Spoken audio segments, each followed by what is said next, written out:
kami berjudul tentang politik luar negeri demokrasi terpimpin. Sebelum itu, perkenalkan nama saya Gita Mandalana Putri. Nama saya Fiza Safa Fadila. Nama saya Tauhid Abdulawang. Nama saya Indah Nakila Febriati. Dan nama saya Monika Novena Putri. Baiklah, untuk mempersingkat waktu, langsung saja kita presentasi kepada materi yang pertama. Kepada Hafizah, kami persilahkan. Nah, jadi politik luar negeri demokrasi terpimpin adalah kebijakan luar negeri Indonesia yang terjadi pada masa Orde Baru. Nah, kebijakan ini mengutamakan hubungan dengan negara-negara ketiga dan kerjasama di kawasan regional. Karakteristik dari kebijakan ini yaitu pandangannya non-blok. Selanjutnya akan dilanjutkan oleh Gita. Baiklah, materi yang selanjutnya yaitu adalah tujuan kebijakan dari politik luar negeri masa demokrasi terpimpin. Yang pertama itu ada memperkuat kemerdekaan. Mengapa hal ini disebut demikian? Karena pada masa sebelum diterbitkannya politik luar negeri demokrasi terpimpin, itu terjadi Perang Dunia Kedua atau biasa disebut sebagai Perang Dingin, di mana pada saat Perang Dingin itu terjadi, dunia dibagi menjadi dua bagian, yaitu blok barat dan blok timur. Sedangkan Indonesia berada di tengah-tengahnya, yang berarti Indonesia itu sebagai blok yang netral atau tidak memihak kepada siapapun. Tujuan yang kedua yaitu ada menjaga kedaulatan dan keamanan nasional. Hal ini dikatakan demikian karena politik luar negeri demokrasi terpimpin diharapkan bisa menjaga kedaulatan rakyat Indonesia dan juga bisa menjaga keamanan nasional. Dan yang ketiga tujuannya adalah meningkatkan kesejahteraan rakyat Indonesia. Hal ini dikatakan demikian karena pada saat politik demokrasi terpimpin ini diberlangsungkan, terdapat beberapa kebijakan-kebijakan yang dapat menguntungkan rakyat Indonesia. Baiklah, materi selanjutnya akan dijelaskan oleh Indah. Oke. Materi selanjutnya itu kebijakan utamanya. Yang pertama adalah gerakan non-blok. Gerakan non-blok itu Indonesia menjadi salah satu pendiri gerakan non-blok GNB pada tahun 1961, bertujuan untuk memperkembangkan negara dan kedaulatan negara-negara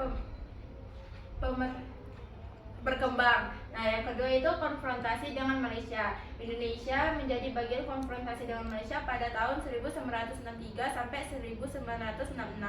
Nah, yang ketiga ada dukungan terhadap revolusi Kuba. Indonesia mendukung revolusi Kuba dan memberi bantuan terhadap pemerintahan Kuba. Nah, yang keempat ada hubungan dengan Tiongkok. Indonesia menjalin hubungan dengan Tiongkok pada tahun 1963 dan sempat terputus pada tahun 1967. Dan yang terakhir pembebasan Irian Jaya. Itu terjadi pada saat konferensi meja bundar yang dimana Belanda tidak melepaskan bagian Irian Jaya kepada Republik Indonesia. Selanjutnya materinya akan dilanjutkan kepada Monika. Oke, saya di sini akan menjelaskan tentang konsep politik luar negeri pada demokrasi terpimpin.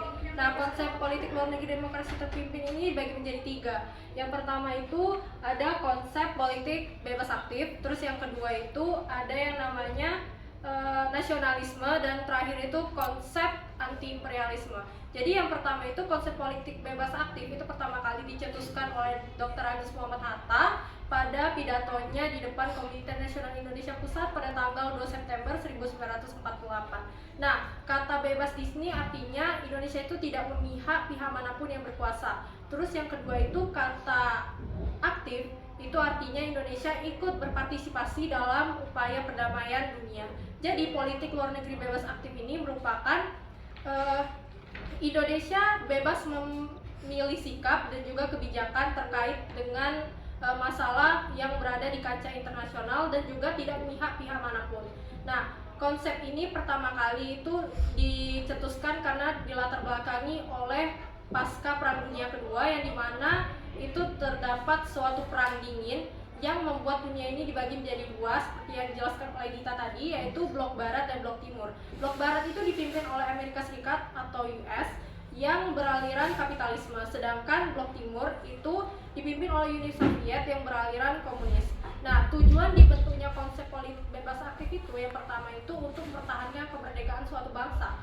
Terus yang kedua itu menjaga perdamaian internasional. Terus yang ketiga itu ada untuk mempererat hubungan bangsa-bangsa. Terus yang kedua saya akan menjelaskan tentang konsep nasionalisme. Nah, konsep nasionalisme ini menekankan pada kepentingan nasional Indonesia dan menolak segala bentuk intervensi bangsa asing. Nah, konsep ini menyatakan bahwa negara itu harus memiliki keberanian dan sikap yang tegas dalam menghadapi situasi yang berada atau masalah yang berada di kancah internasional. Dan juga di sini bangsa Indonesia dapat mencapai tujuan nasionalnya. Nah, contohnya itu menjalin kerjasama internasional dengan negara-negara lain. Terus yang ketiga itu ada yang namanya konsep anti-imperialisme. Nah, konsep ini menekankan bahwa dia itu menentang segala bentuk penjajahan, juga eksploitasi, dan juga untuk menekankan pada pentingnya mempertahankan kemerdekaan dan hak-hak suatu bangsa.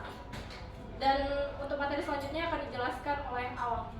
Selanjutnya ada dampak politik luar negeri. Dampak politik luar negeri yang pertama itu meningkatkan hubungan Indonesia dengan negara-negara berkembang dan juga meningkatkan citra Indonesia di mata dunia. Baiklah, sekian presentasi dari kelompok kami. Apabila ada salah dan kurangnya kami mohon maaf. Sekian dari kami. Wassalamualaikum warahmatullahi wabarakatuh. Waalaikumsalam warahmatullahi wabarakatuh.